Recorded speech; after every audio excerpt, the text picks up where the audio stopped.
Ito yung ano, inipit ko ng tanso. Yan o. Yung terminal na yan to. Oh. Ito yun. Ito galing.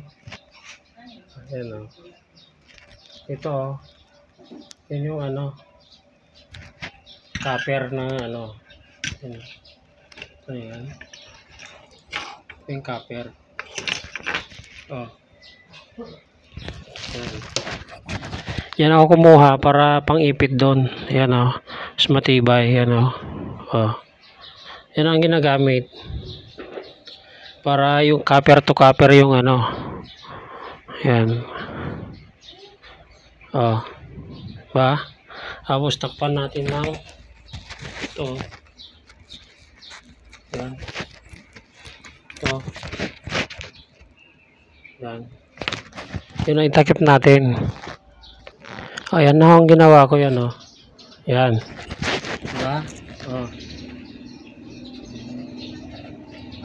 Yan. Ganyan. Ganon. So, tatali ko na yung dating tali. Yan, oh. Mahaba. So, ganun lang po yung ano. Yan, oh. Ganun lang yung ano para hindi nawawala. Tulad nito. Ito yung bata ko, sinulda. Wala, oh. Nawala yung resistant.